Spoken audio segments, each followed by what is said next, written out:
What's up guys, it's Jay back again with Tech Everything.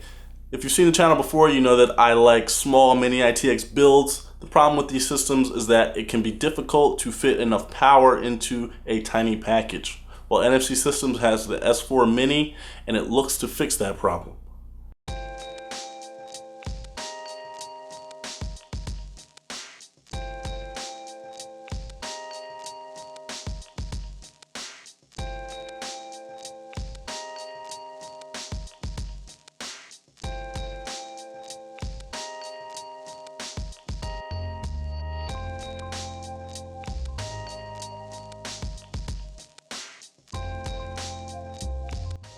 This is the NFC S4 Mini. It measures 13 by 8.5 by 2.5. Checking out the front of the case, you'll notice that it appears to be one solid piece. That's because it is. It's one 5mm thick piece of anodized aluminum that runs from the base, then curves up around both top edges. It's a really cool and unique design element. Around back you will find a hole for your power plug, dual GPU slots, ventilation holes, and of course the cutout for your motherboard I/O. The top panel is almost entirely covered in air vents, along with 7 screws that connect it to the main frame and the backplate. The backplate looks identical at first, but you'll notice the 3 bottom screws are missing. That is because this piece wraps around to form the sidewall and or base depending on which way you align the case. The Mini is significantly smaller than an Xbox One, putting it firmly on the radar for anyone looking to build a console killer. The case is even small enough to be easily tucked into a backpack and taken wherever you need to go. Carefully removing the top panel screws gives you access to the case's innards.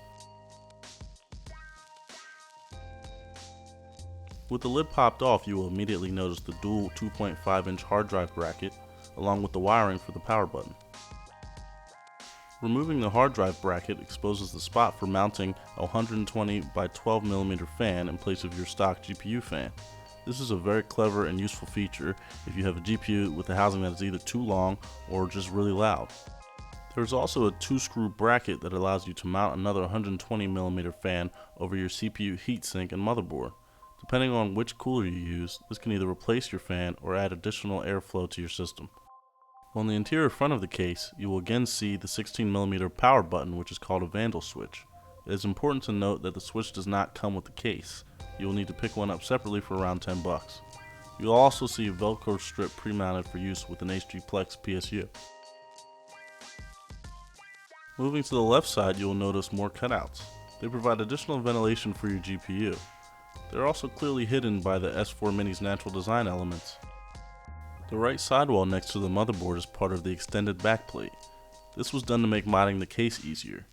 I could potentially see this being cut out and used for custom cooling loops and other similar mods.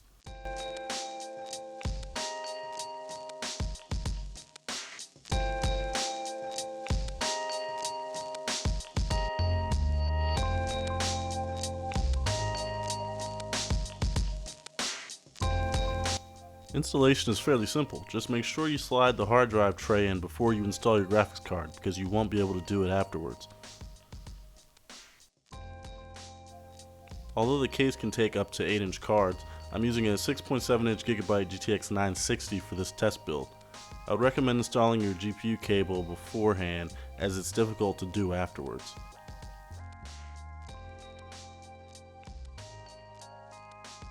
Well, you can use any PCI extension cable. For $35 you can get this nice sleeved black extender included with your system. It comes flat, but you will want to bend it like so to provide the best fitment and additional card support.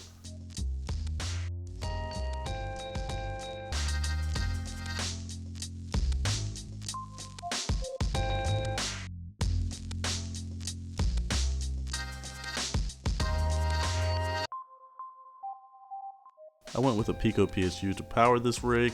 If this was a permanent system, I would definitely use black wires all around, maybe even dye the wires on the PSU, because you will be able to see them a little bit from outside of the case through the holes.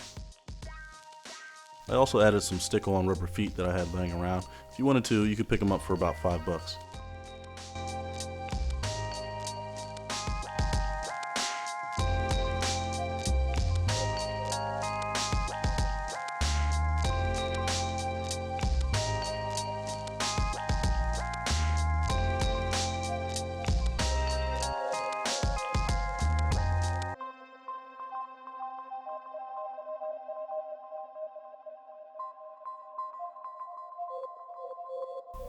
I've been using the S4 Mini for about 2 weeks now, and I have to say that it is by far the best mini-itx small form factor case I've personally ever used. The build quality is second to none. You get a full anodized 5mm thick piece of aluminum that goes around essentially the whole case, and then powder coated pieces on top. Also, there's no real flex or wobble to the system. Once you get all the screws installed, it's like one solid piece of aluminum is what it feels like. I can't really say this about many other cases. I've had a lot of really nice, expensive even mini-itx cases that feel good and they feel solid, but this is a little bit different. It just feels premium. It's like, say, the difference between driving a Civic or a 3 Series. It just feels different, and that's because it is different. The S4 Mini is almost a work of art. If you look at the attention to detail and the level of craftsmanship that went into creating it, it really is a beautiful and practical case. Now, all that quality does come at a cost. This case starts at $150, which is higher than most mini-itx cases that you will probably be in the market for, but it really isn't that high when you factor in what you're actually getting in return. The build quality and design elements alone make it worth $150 in my opinion. When you factor in the powder coating that you can get custom colors or designs. I've seen camo, I've seen all sorts of crazy stuff. It really just elevates it to another level.